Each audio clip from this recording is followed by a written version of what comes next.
Hello friends, happy Thursday. இந்த வீடியோவை ஒரு பாசிட்டிவான கோட்டோட ஸ்டார்ட் பண்ணுறதுல எனக்கு ரொம்பவே ஹாப்பி. என்னோட மைண்ட் செட்டில் ஒரு லைஃப் அப்படின்றது இந்த மாதிரி இருந்தால் நல்லாயிருக்கும் அப்படின்னு சொல்லி நானாக இந்த கோட் வந்து எழுதியிருந்தேன். நல்லா இருந்துச்சு அப்படின்னா கண்டிப்பாக கமெண்ட் பண்ணுங்கள். இன்னைக்கு வீடியோவில் இன்ட்ரெஸ்டிங்கான திங்ஸ் எல்லாம் ஷேர் பண்ணியிருக்கேன். த்ருவாவோட ஃபேஸ் பார்த்தாலே தெரியும், செம்ம டல்லாக இருக்கான். அவனுக்கு ரொம்ப ஹை ஃபீவர். அந்த சுச்சுவேஷனை நான் எப்படி ஹேண்டில் பண்ணேன் அப்படின்ற என்னோட எக்ஸ்பீரியன்ஸையும் நான் ஷேர் பண்ணியிருக்கேன். இந்த மாதிரி இன்ஃபேன்ட் பேபிஸ்க்கு ஹை ஃபீவர் வரும்போது ஒரே ஒரு சொல்யூஷன் யூஸ் பண்ணி டக்குன்னு ரெடியூஸ் பண்ண முடியும். அது டாக்டர் எனக்கு ஷேர் பண்ணியிருந்தாங்க. அதை நான் உங்களுக்கு வீடியோவோட மிடில் நான் ஷேர் பண்ணியிருக்கேன். அப்புறம் கெச் அப்படின்ற ஆன்லைன் ஷாப்பிங் ஆப்லேருந்து ஒரு சில ட்ரெஸ் வந்து பர்ச்சேஸ் பண்ணியிருந்தேன். எனக்கு அந்த காஸ்டியூம்ஸ் எல்லாம் எந்த அளவுக்கு பிடிச்சிருக்கு அண்ட் என்னோட ஹானஸ்ட் ரிவ்யூவும் நான் ஷேர் பண்ணியிருக்கேன். ஆந்திராவில் ரொம்பவே ஃபேமஸ் அண்ட் ஸ்பெஷலான ஒரு ரெசிபி வீடியோவும் இருக்குது. ஸோ வீடியோவை மிஸ் பண்ணாமல் எண்ட் வரைக்கும் பாருங்கள். இப்போ வந்து டைம் அரௌண்ட் ஒரு 10:45 இருக்கும். இது வந்து டியூஸ்டே அன்னைக்கு எடுத்த vlog. அன்னைக்கு காலையில் 6 மணிக்கு குழந்தை படுத்துட்டு இருக்கும்போது லைட்டாக ஃபீவர் அடித்த மாதிரி இருந்துச்சு. ஸோ அவனுக்கு ஃபீவருக்குன்னு தனியாக ஒரு டானிக் கொடுத்துருக்காங்க. அதை கொடுத்துட்டு ஒரு 1 hour வெயிட் பண்ணி பார்ப்போம் அப்படின்னு சொல்லி வெயிட் பண்ணிட்டு திருப்பி செக் பண்ணும்போது ஃபீவர் இன்னும் ஜாஸ்தியான மாதிரி தான் இருந்தது. இதுக்கு மேலே வெயிட் பண்ணால் கரெக்டாக இருக்காது அப்படின்னு சொல்லி பீடியாட்ரிஷன்ட்ட ஒரு வாட்டி கன்சல்ட் பண்ணிட்டா எனக்கும் கொஞ்சம் பீஸ்ஃபுல்லாக இருக்கும் அப்படின்னு சொல்லி 9 மணிக்கு அப்பாயின்மெண்ட் வாங்கி போய் பார்த்துருந்தோம். நாங்கள் யூஸ்வலாக போகிற கிளினிக்கில் அந்தளவுக்கு ரஷ் ஜாஸ்தியாக இருக்காது. பட் ஆனால் இப்போ நியூஸில் ரீசெண்டாக வந்து குழந்தைங்களுக்குள்ள ஃப்ளூ ஸ்ப்ரெட் ஆகுது அப்படின்னு சொல்கிறாங்க இல்லையா. ஸோ அங்கே வந்து நிறைய ஸ்கூல் பிள்ளைங்க, அதுக்கப்புறம் 2 வயசு 1 வயசு குழந்தைக்கெல்லாம் 104 105 டிகிரி ஃபீவர்லலாம் வந்து செக் பண்ணிட்டு இருந்தாங்க. அதை பார்க்குறக்கே ரொம்ப கஷ்டமாக இருந்தது. நிறைய குழந்தைங்க இருந்தாங்க. என்னோட ரிலேட்டிவ் ஒருத்தங்க மகாலட்சுமி அப்படின்னு சொல்லிட்டு எனக்கு வந்து இந்த டிப் ஷேர் பண்ணியிருந்தாங்க. எனக்கு ரொம்பவே யூஸ்ஃபுல்லாக இருந்தது. நம்ம தோசை வந்து கலர் வரல அப்படின்னா நம்ம இட்லி மாவு அரைக்கும் போது ஒரு ஸ்பூன் வெந்தயமும் ஊற வச்சுட்டு அரைச்சோம் அப்படின்னா நல்லா தோசை வந்து ஹோட்டல் ஸ்டைல் கலர் டெக்ஸ்சர் எல்லாமே வரும் அப்படின்னு சொல்லியிருந்தாங்க. நானும் அதே மாதிரி ட்ரை பண்ணேன். சூப்பராக ஒர்க் அவுட் ஆச்சு. நீங்களும் கண்டிப்பாக ட்ரை பண்ணி பாருங்கள். அங்கே டாக்டர்கிட்ட செக் பண்ணப்போ கோல்டு மைல்டாக இருக்குது, ஃபீவரும் 100 டிகிரி இருக்குது. ஸோ நான் வந்து ஒரு 3 நாளைக்கு மெடிசன்ஸ் கொடுக்குறேன், கண்டினியூ பண்ணுங்கள். இன்கேஸ் வந்து ரெக்கவர் ஆகலைன்னா கூட்டிகிட்டு வாங்க, கண்டிப்பாக ரெக்கவர் ஆகிடும் அப்படின்னு சொன்னாங்க. சரி ஓகே அப்படின்னு சொல்லி கிளினிக்லேருந்து கிளம்பும் போது பக்கத்துலேயே ஃபிஷ் மார்க்கெட் இருக்குது. ஸோ அங்கே வந்து வஞ்சரம் ஃபிஷ் எல்லாம் மண்டே டியூஸ்டே டைமில் நல்லா ஃப்ரெஷ்ஷாகவும் வரும், ரேட்டும் கம்மியாக இருக்கும். அதையும் ஒரு 1 kg வரைக்கும் வாங்கிட்டு வீட்டுக்கு ரிட்டர்ன் வந்தோம். பேசிக்லி எனக்கு ஏதாவது உடம்பு சரியில்லை அப்படின்னா சரியாயிடும், பார்த்துக்கலாம் அப்படின்ற அந்த ஒரு ஸ்ட்ரென்த் மைண்ட் செட் வந்து இருக்கும். இதே த்ருவா விஷயத்தில் வரும்போது ரொம்ப பயமாக இருக்கும், ஒரு மாதிரி டல் ஆகிடுவேன். அவனுக்கு சரியாகிற வரைக்குமே எனக்கு அந்த ஒரு பீஸ் ஆஃப் மைண்டே இருக்காது. அது சரியாயிடுச்சுன்னா ரொம்ப ஹாப்பியாக இருக்கும். அது அந்த ஹாப்பினஸ் வந்து ரொம்ப வேற லெவலில் இருக்கும். எங்கள் அம்மாலாம் எனக்கு உடம்பு சரியில்லைன்னா ரொம்ப கேர் பண்ணுவாங்க. அவங்க ஒர்க்கிங் எம்ப்ளாயின்றதுனால சம்டைம்ஸ் என்னை வந்து வீட்டில் பார்க்க முடியாது. அப்போ அவங்க வந்து ஆஃபீஸ்லேருந்து எனக்கு ஃபோன் பண்ணி எப்படி இருக்குது, பரவாயில்லையா அப்படின்னு கேட்டுகிட்டே இருப்பாங்க. ஸோ அந்த ஒரு மதர்லி ஃபேஸ்லேருந்து பார்க்கும்போது தான் அந்த சிச்சுவேஷன் வந்து ரியலாக புரியுது.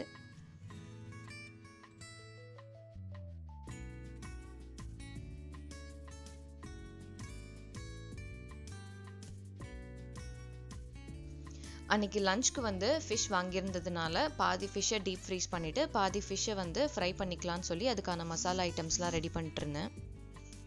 மண்டே நைட்டே வந்து ஒரு கப் அளவுக்கு மொச்சை பயிர் வந்து நான் வந்து ஊற வச்சுருந்தேன்.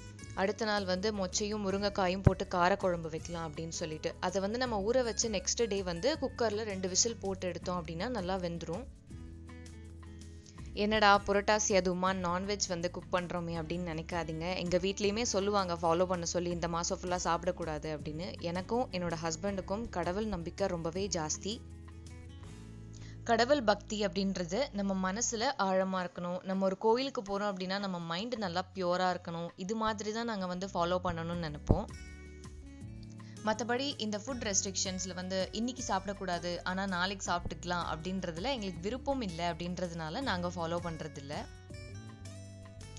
காரக்குழம்பு செய்கிற விதம் எல்லாமே ஒரே மாதிரி தான். நம்ம வெஜிடபிள்ஸ்லாம் மட்டும்தான் மாற்றுறோம் அப்படின்றதுனால அந்த ரெசிபியெல்லாம் நான் வந்து ஷேர் பண்ணல. சும்மா ஒரு ஓவர்வியூ வீடியோ மாதிரி மட்டும்தான் எடுத்திருந்தேன்.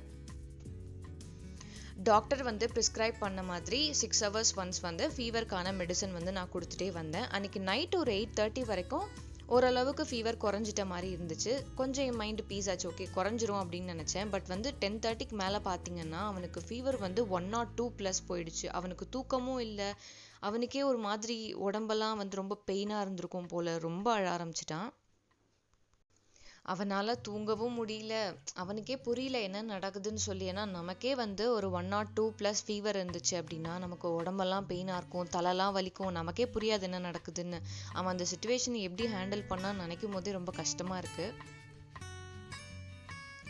இட்லி மாவு ஆட்டினதுமே நான் புளிக்கிறதுக்கு 2 பாத்திரத்தில் தனியாக எடுத்து வச்சிட்டேன். அதுக்கப்புறம் மத்தியானம் லஞ்சுக்கு ரைஸ் பண்ணியிருந்தேன். மொச்சை முருங்கைக்காய் போட்டு காரக்குழம்பு,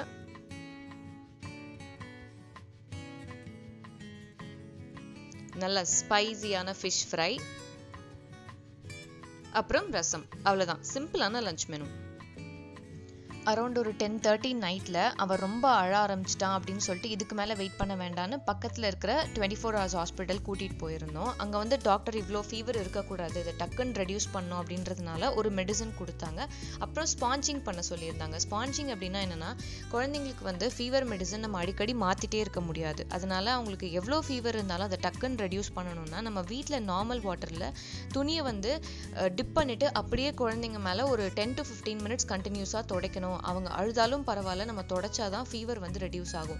இவங்களுக்கு வந்து தனியாக மெடிசன்ஸ்லாம் மாற்றி கொடுக்க முடியாது. இவங்களுக்கு எவ்வளோ ஃபீவர் இருந்தாலும் அதை ரெடியூஸ் பண்ணுறதுக்கு ஒரே ஒரு சொல்யூஷன் ஸ்பாஞ்சிங் பண்ணணும் அப்படின்னு சொல்லியிருந்தாங்க.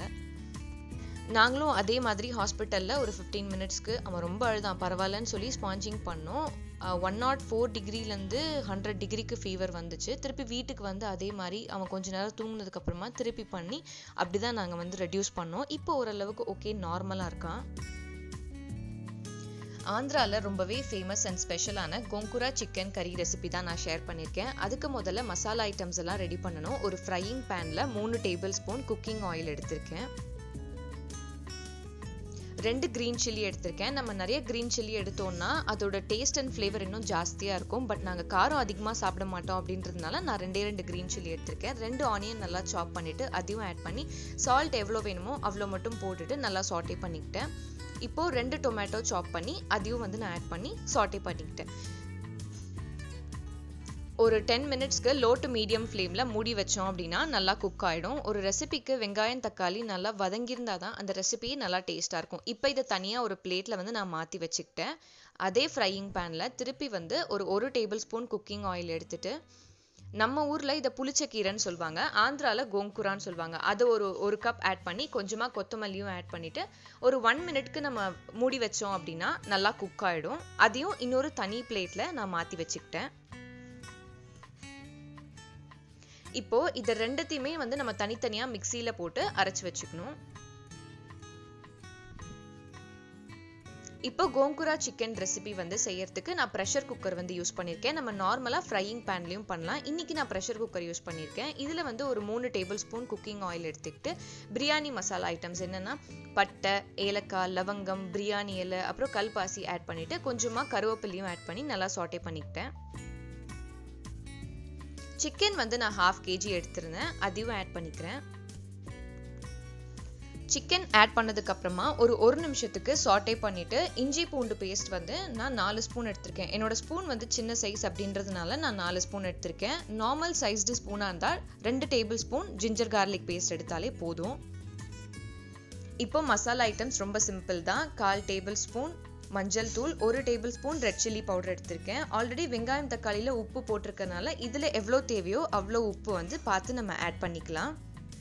இப்போ அரைச்சி வச்சிருந்த அந்த வெங்காயம் தக்காளி மிக்ஸை வந்து நான் ஆட் பண்ணிட்டு குக்கர் வந்து விசில் போட போகிறேன். ஆல்ரெடி வந்து நம்ம சிக்கனில் வேகும் போது தண்ணி விடும் அப்படின்றதுனால ஒரு 1/2 tumbler அளவுக்கு மட்டும் தண்ணி ஆட் பண்ணிட்டு குக்கர் வந்து விசில் விட்டுட்டேன். 3 விசில் விட்டாலே சிக்கன் நல்லா சூப்பராக வெந்துடும்.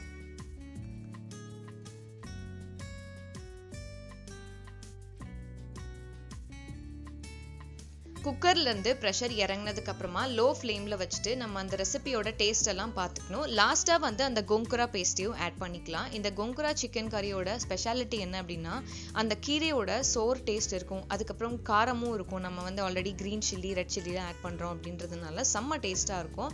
ஒரு 2 நிமிஷத்துக்கு கொதிக்க விட்டுட்டு ஆஃப் பண்ணிட்டோம் அப்படின்னா முடிஞ்சுது. ரொம்பவே ஈஸியான ரெசிபி தான். இந்த கோங்குரா சிக்கன் கறி ரெசிபி வந்து நம்ம சப்பாத்தியோட சாப்பிடலாம், இல்லைனா ரைஸோட மிக்ஸ் பண்ணி சாப்பிடலாம், இட்லி தோசை இது மாதிரி நம்ம எல்லாத்துக்குமே மேட்ச் பண்ணி சாப்பிடலாம். செம்ம சூப்பராக ஒரு புளிப்பான டேஸ்ட்டு காரமான டேஸ்ட்டோட சூப்பராக இருக்கும். கண்டிப்பாக இந்த ரெசிபியை ட்ரை பண்ணி பாருங்கள், உங்களுக்கும் பிடிக்கும்.